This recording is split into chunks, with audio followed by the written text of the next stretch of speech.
Hello बच्चों, welcome to Career Planet. Myself Surendra Gurwani. Physics में हम डिस्कस कर रहे थे applications of Gauss theorem. Last lecture में, लास्ट वीडियो में हमने डिस्कस कर लिया था इलेक्ट्रिक फील्ड इंटेंसिटी फाइंड करना किसके थ्रू, due to wire, due to एक इनफाइनाइट, हमने कहा एक इनफाइनाइट लॉन्ग वायर था, उसकी वजह से इलेक्ट्रिक फील्ड फाइंड करना।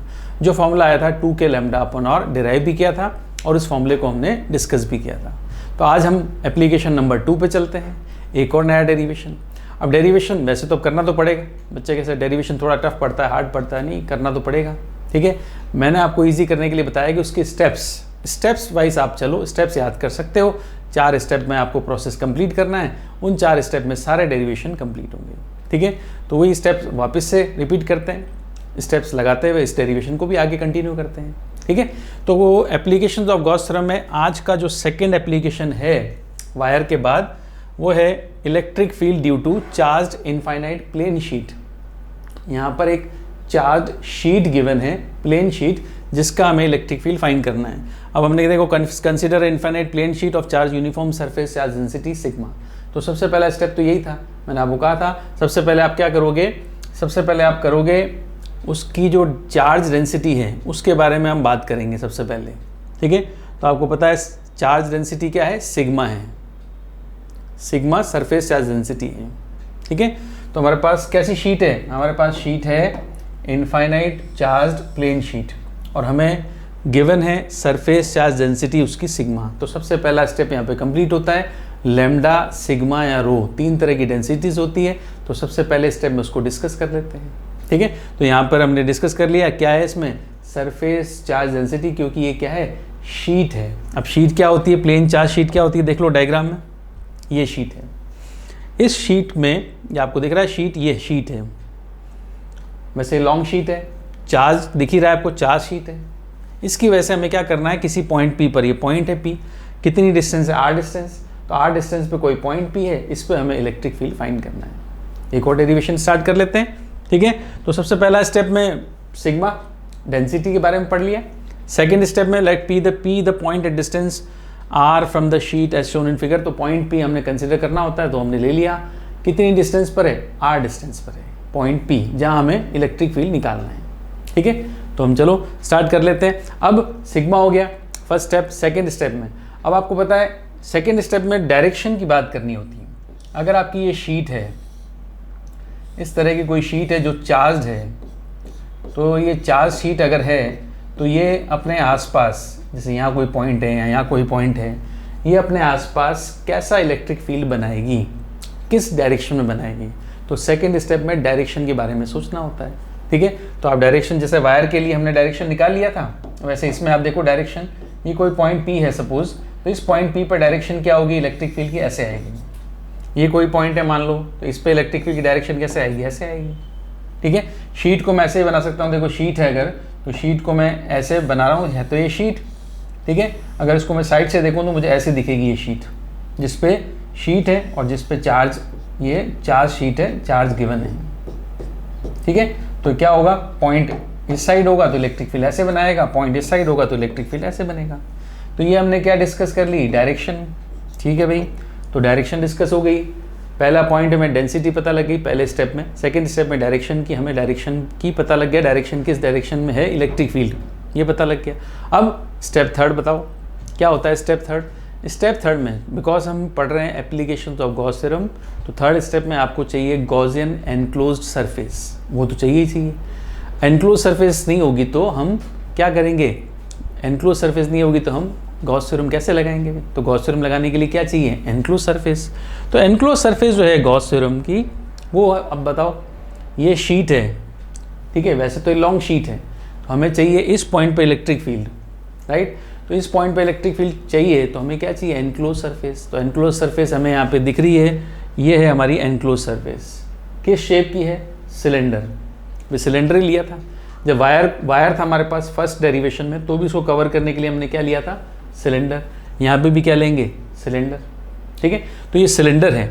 अब बताओ इस सिलेंडर की लेंथ कितनी होगी, r इस साइड है तो r इस साइड भी तो है, r उस साइड है, r इस साइड भी है, तो टोटल लेंथ क्या होगी, 2r। सिलेंडर की लेंथ क्या होगी, 2r। और इसका जो हमारे पास देखें, इसका जो एरिया है, क्रॉस सेक्शन एरिया, ये वाला जो क्रॉस सेक्शन एरिया जो है ये है ए, एरिया जो होगा ये ए है, ये वाला, ठीक है। तो ये एरिया हमने ले लिया ए, लेंथ हो गई 2r, ठीक है। अब सिलेंड्रिकल सरफेस आपको पता है 3 पार्ट से बनती है, 3 पार्ट हैं इसके। पहला S1 लेफ्ट सर्कुलर, दूसरा S2 राइट सर्कुलर और तीसरा S3 कर्व सरफेस। ये तीसरा S3 है जो कर्व सरफेस है। सिलेंडर की 3 सरफेस होगी, सिलेंडर हम ऐसे मान लें, तो पहला लेफ्ट सर्कुलर, दूसरा राइट सर्कुलर और तीसरा ये जो कर्व सरफेस है। ये 3 सरफेस से मिलकर बना होता है, ठीक है। तो ये तीनों सरफेस हमें लेनी पड़ेगी। अच्छा, आपने जो भी लिया है, जो इमेजिन किया है, इसके बारे में आपको डिटेल एक्सप्लेन करना पड़ेगा कि आपने ये क्या लिया है, ये क्या है, इसकी लेंथ कितनी है, इसका एरिया कितना है, सब आपको लिखना पड़ेगा। तो हम कुछ इस तरह से लिखेंगे, देख लो, इस तरह से आप लिखोगे, since the plane is infinite large the electric field should be same at all equidistance point, ठीक है। ये तो है ही, सम इक्विडिस्टेंस पॉइंट पे इलेक्ट्रिक फील्ड कैसा होगा, सेम होगा, ठीक है, from the plane and radially directed at all the points, ठीक है। Direction at the all points क्या होगा, आउटवर्ड्स होगा, दूर की तरफ होगा शीट का जो हमने बनाया है इलेक्ट्रिक फील्ड। उसके बाद देखो a cylindrical shaped, a cylindrical shape कैसा सिलेंड्रिकल है, cylindrical shaped Gaussian surface of length 2r, Gaussian surface की लेंथ कितनी है 2r, एंड एरिया ए, जो मैंने आपको बताया एरिया क्या है, ए है, ऑफ द फ्लैट सरफेसेस, मतलब आप कह सकते हो क्रॉस सेक्शन एरिया या फ्लैट सरफेस का एरिया कितना है, ए है, is chosen such that the infinite plane sheet passes perpendicular through the middle part of the Gaussian surface, ठीक है। ये जो शीट है, ये शीट गॉसियन सरफेस के मिडिल पार्ट से पास हो रही है। इसका मतलब जो सिलेंडर है, शीट बिल्कुल बीच में है, जितना r इधर है उतना ही r इधर है, इसलिए टोटल लेंथ क्या हो जाती है 2r, ठीक है। अब आपको पता है सिलेंड्रिकल सरफेस जो गॉसियन सरफेस है, it is made by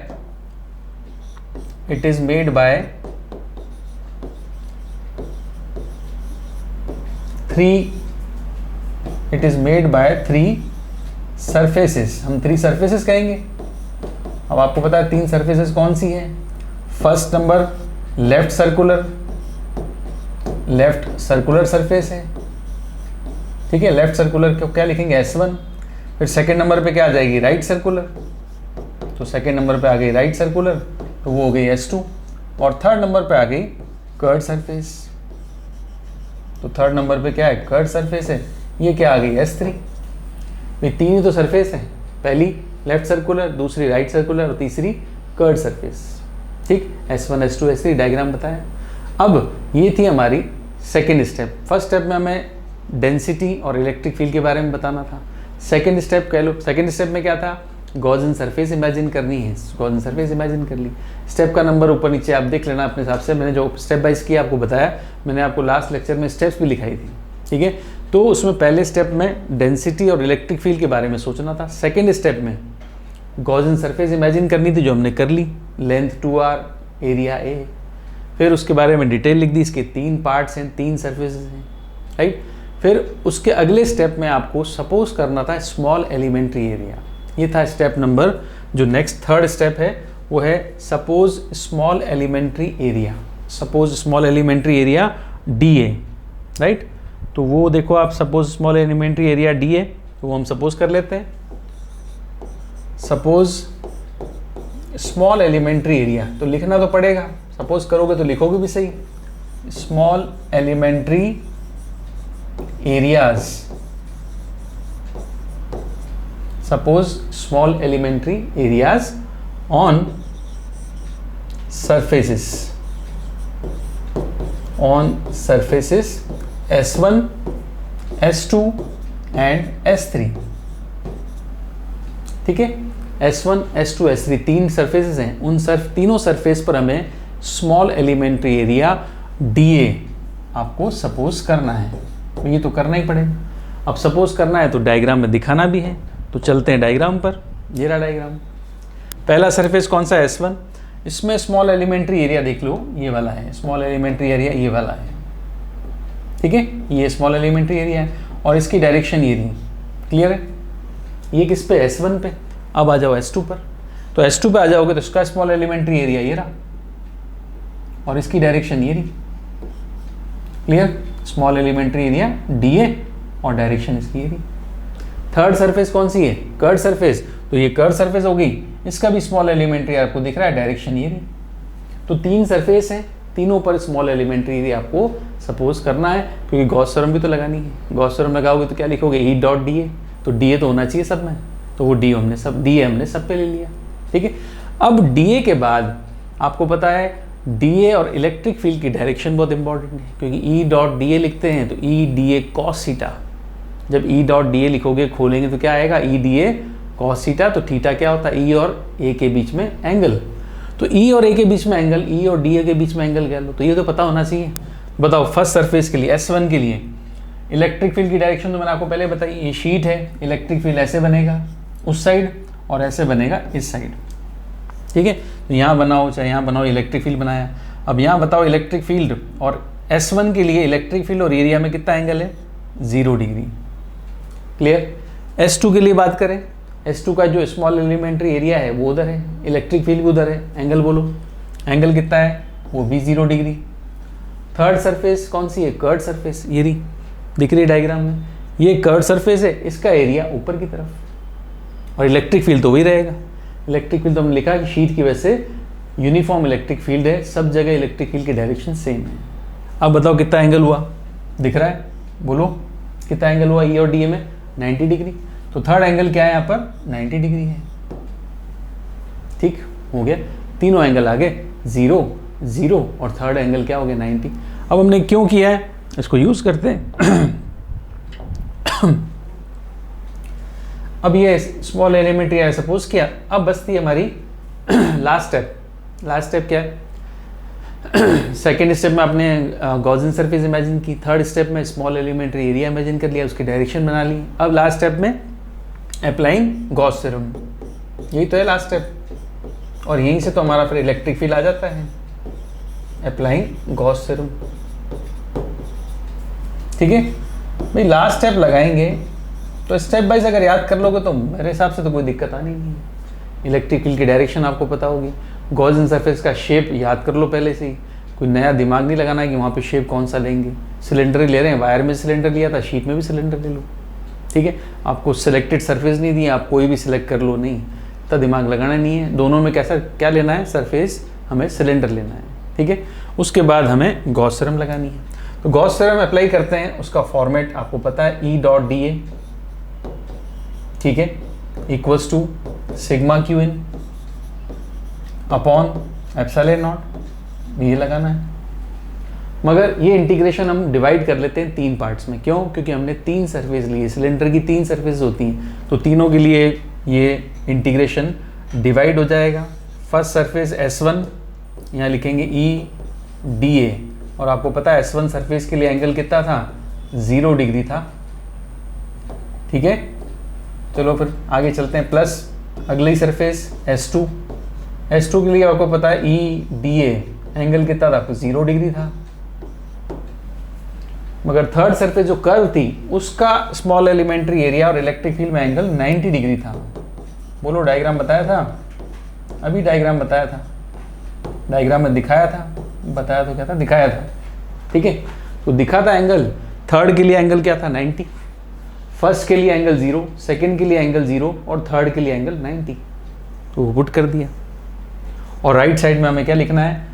right side में हमें लिखना होता है चार्ज इनसाइड द सरफेस, वो लिखते हैं 0 को। अब बताओ यहाँ पर cos 0 तो 1 होता है, E मैंने बाहर ले लिया, इंटीग्रेशन करना है DA का S1 सरफेस के लिए, E2 मैंने बाहर ले लिया, E2 मैंने बाहर ले लिया, इंटीग्रेशन करना है मुझे अगेन DA का।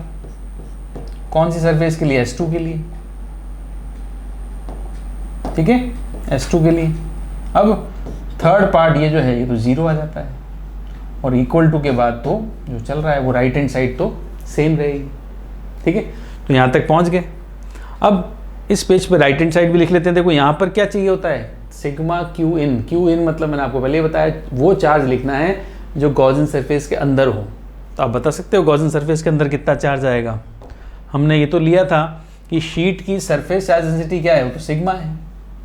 तो ये जो गॉसियन सरफेस है, ये वाली गॉसियन सरफेस, ये कितना चार्ज कंटेन करेगी बताओ? शीट में से इतना ही तो पास हो रही है। इस पूरी शीट में से देखा जाए तो गॉसियन सिलेंडर जो है इतने से पास हो रहा है, इसके एरिया से पास हो रहा है। इस शीट का एरिया तो बहुत बड़ा है, मगर गॉसियन सरफेस तो आपके केवल ए एरिया से पास होता है, राइट। और सिग्मा क्या होता है आपको पता है? सिग्मा होता है सरफेस चार्ज डेंसिटी। तो चलो नाम है, सिग्मा होता है क्या समझो। सिग्मा मतलब होता है चार्ज पर यूनिट एरिया।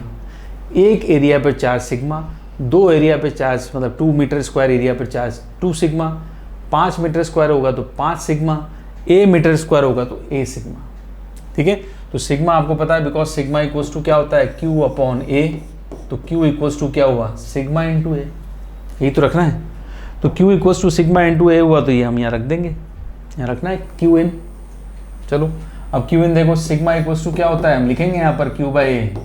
मैं पहले भी लिखा था सेम वैसे ही लिखा। तो क्यू की वैल्यू क्या होगी? सिग्मा इंटू ए रख देंगे यहाँ पर, सिग्मा इंटू ए।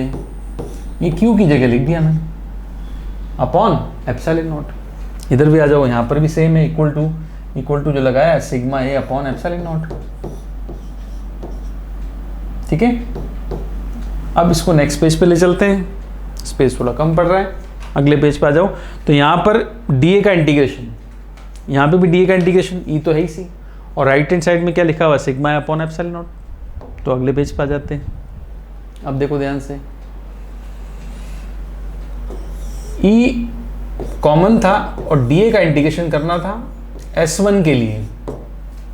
वापिस ई कॉमन था, डी का इंटीग्रेशन करना था S2 के लिए, प्लस आगे 0 था और यहाँ पर था सिग्मा ए। चार्ज की जगह क्या लिखा? Sigma A upon epsilon naught. अब कोई डी का इंटीग्रेशन बताएगा कि डी क्या था?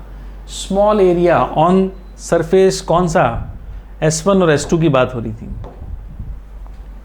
ये रहा डी S1 पर डी। तो डी स्मॉल एरिया होता है, टोटल एरिया क्या होगा? टोटल एरिया ए है ना, आपने लिया था, सपोज किया था पहले कि जो सिलेंडर हमने सपोज किया है इसका क्रॉस सेक्शन एरिया ए है, तो ये छोटा सा एरिया डी है, तो ये पूरा एरिया क्या हुआ? ए हुआ, सपोज किया था। तो इंटीग्रेशन ऑफ डी क्या होगा? ए। ठीक है, तो इंटीग्रेशन ऑफ डी अगर ए होगा तो हम यहाँ रख देंगे। फिर इंटीग्रेशन ऑफ डी क्या होगा? ए। तो ये सिग्मा इंटू ए, प्लस यहाँ भी वही इंटीग्रेशन S2 S1 दोनों सरफेस पैरेलल है, ई ए इक्वल टू, यहाँ आ जाओ तो sigma A upon epsilon not. तो यहाँ पे टोटल कर लेंगे तो क्या होगा? 2EA equals to sigma A upon epsilon naught. अब बताओ क्या कट गया? क्या कैंसिल होगा? हटाओ, कैंसिल होगा, क्वांटिटी कम होगी, अच्छा लगेगा, ए से काट दिया। ई की वैल्यू क्या हो गई? 2 को डिवाइड कर दो, सिग्मा अपॉन 2 एप्सिलॉन नॉट। लो भाई, ये आ गया, इलेक्ट्रिक फील्ड का डेरिवेशन कंप्लीट कर लिया। इस तरह से डेरिवेशन करना है, इजी है, स्टेप्स याद रखोगे तो इजी है। ये आ गया सिग्मा अपॉन 2 एप्सिलॉन नॉट। ठीक है, electric field due to charged plane sheet, sigma upon 2 epsilon naught. अब इसमें अगर आपसे बोला जाए कि आपको ग्राफ ड्रॉ करना है, ग्राफ ड्रॉ करना है, ग्राफ किसके बीच में ड्रॉ होता है? एक तो इंटेंसिटी और आर क्या होता है? आर होता है पॉइंट की डिस्टेंस। भी पॉइंट 5 सेंटीमीटर दूर है, 10 सेंटीमीटर दूर है, 15 सेंटीमीटर दूर है, 20 सेंटीमीटर दूर है, तो आर की वैल्यू बढ़ाते जा सकते हो। तो क्या यहाँ पे ई आर की वजह से आर पर डिपेंड करता है क्या? आपके फॉर्मूले में कहीं आर मिला आपको? नहीं है। वायर के केस में था, पॉइंट चार्ज के केस में होता है। एक बार याद दिला दूंगी, रिफ्रेश कर लेते हैं। पॉइंट चार्ज होता है तो उसका इलेक्ट्रिक फील्ड होता है के क्यू अपॉन आर स्क्वायर। ठीक है, फिर लाइन चार्ज मतलब वायर होगा तो उसके लिए इलेक्ट्रिक फील्ड होता है 2k लैम्डा अपॉन आर। ये बार बार लिख के याद कर लिया करो, अच्छा रहेगा, याद होना चाहिए। बिल्कुल याद करोगे, रटोगे इन फॉर्मूलों को, ये तो पता होना चाहिए। चैप्टर पढ़ लिया, इलेक्ट्रिक फील्ड की डेरिवेशन कर रहे हैं, तो डेरिवेशन करने के बाद फॉर्मूला तो याद करोगे। इतनी मेहनत से डेरिवेशन किया है, फॉर्मूला याद करोगे। फॉर्मूले से क्या होगा? कोई न्यूमेरिकली सॉल्व हो जाएगा। ठीक है, तो ये पॉइंट चार्ज की वजह से, ये वायर की वजह से, और ये आया शीट की वजह से। तो पॉइंट चार्ज में भी आ रहे हैं, लाइन चार्ज में भी, वायर में भी आ रहे हैं, बट शीट के केस में आर नहीं है। शीट के केस में आर नहीं है, इसका मतलब आर कम हो या ज़्यादा हो, इलेक्ट्रिक फील्ड की वैल्यू सेम रहेगी। तो सेम अगर क्वांटिटी रहती है तो ग्राफ कैसा बनता है बोलो? अगर क्वांटिटी बदल ही नहीं रही है डिस्टेंस के साथ, तो ई की वैल्यू कैसी रहेगी? सेम रहेगी, तो ये कांस्टेंट रहेगी। लोग बन गया, ई की वैल्यू सेम रहेगी तो ग्राफ बन गया। जब रिलेशन ही नहीं होता तो ग्राफ कैसा बनता है, horizontal line, straight line. Clear है? तो ये डेरिवेशन कंप्लीट हुआ किसका, शीट का। ऐसे करना